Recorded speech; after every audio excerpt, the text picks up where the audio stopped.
1 दिन, 2 दिन, 3 दिन के बाद वो अपनी ऐड को बंद कर देते हैं। ये रिजल्ट्स नहीं मिल रहे, हमें यहाँ से रिस्पॉन्स नहीं मिल रहा। मेटा के ऊपर कैंपेन को कम से कम कितने दिन के लिए चलाना चाहिए? ये वो क्वेश्चन है जो अक्सर लोग हमसे पूछते हैं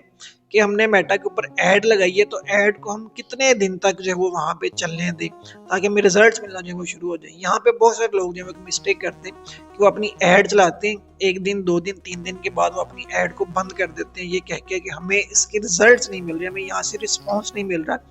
तो अब उसकी रीज़न क्या है और कितने दिन के लिए आपको कम से कम ऐड चलानी चाहिए, वो मैं आपको दिखाता हूँ। पहले ये दिखाऊंगा कि फेसबुक इसके बारे में क्या कहता है, और फिर आपको दिखाऊंगा कि गूगल का जो एआई है वो इसके बारे में क्या कहता है। तो यहाँ पे मैंने फेसबुक का ऑफिशियल एक आर्टिकल जब ओपन किया, और यहाँ पे अगर मैं आपको दिखा सकूँ तो फेसबुक इस बारे में क्या कहता है। With the 7-day click setting our system will learn from conversations that happen within 7 days and show ads to people most likely to convert within 7 days। Facebook आपसे ये कह रहा है कि आपने जो ऐड चलानी है वो 7 दिन का उसके जो टाइम पीरियड है वो आपने सेट करके चलाना है, क्योंकि मेटा जो है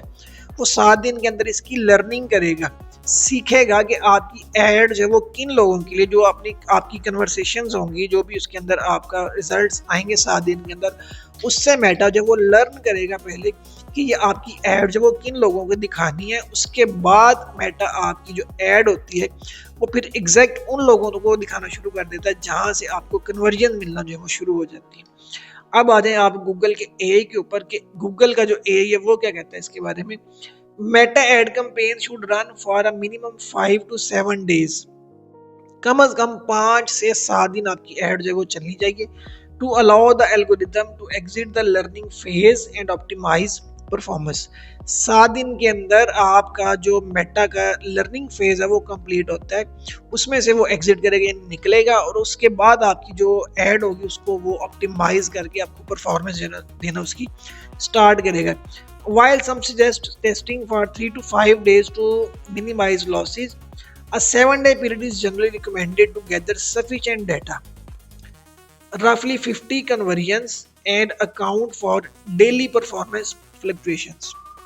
अगर आपने जस्ट टेस्टिंग करनी है तो फिर आप अपनी कैंपेन को 3 से 5 दिन के लिए जो चला के देख सकते हैं कि उसके अंदर आपको क्या रिस्पांस मिलता है। लेकिन अगर आपने सेल्स लेके आनी है तो फिर आपको कम से कम 7 दिन के लिए अपनी कैंपेन जो वो चलानी होगी, या फिर आपको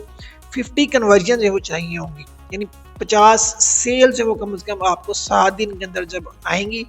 तब मेटा जो है वो आपकी प्रोडक्ट के ऊपर जो है उसको लर्न करेगा कि ये प्रोडक्ट या जो आपकी सर्विसेज है वो किन लोगों के लिए, और फिर आपकी जो ऐड होगी वो उन लोगों को वो दिखाना शुरू करेगा, फिर आपको रिस्पॉन्स जो है वो अच्छा मिलेगा। तो ये 2 चीज़ें जो मैंने आपको दिखाई हैं, इससे क्लियरली पता चलता है कि जब भी आपने मेटा के ऊपर अपनी कैंपेन कोई भी रन करनी तो आपने कम से कम 7 दिन के लिए अपनी कैंपेन जो उसको चलाना है। उससे पहले आपने अपनी कैंपेन को बंद नहीं करना, ना ही आपने उसके अंदर कोई चीज़ चेंज करनी है। अगर आप अपनी कैंपेन के अंदर कोई चीज़ चेंज करेंगे, ऑडियंस चेंज कर देंगे, या उसके अंदर जो है वो आप डिटेल टारगेटिंग जो उसको चेंज कर देंगे, अपना ऐड चेंज कर देंगे, तो मेटा की लर्निंग जो वो दोबारा से स्टार्ट हो जाएगी और दोबारा से वो 7 दिन के ऊपर से वो चला जाएगा। तो कैंपेन के दौरान आपने कभी भी अपनी जो ऐड है उसके अंदर कोई चेंज नहीं करनी, 7 दिन के लिए उसको चला के और छोड़ देना है, और फिर आपने देखना है कि उसके रिजल्ट आपको क्या मिलते हैं।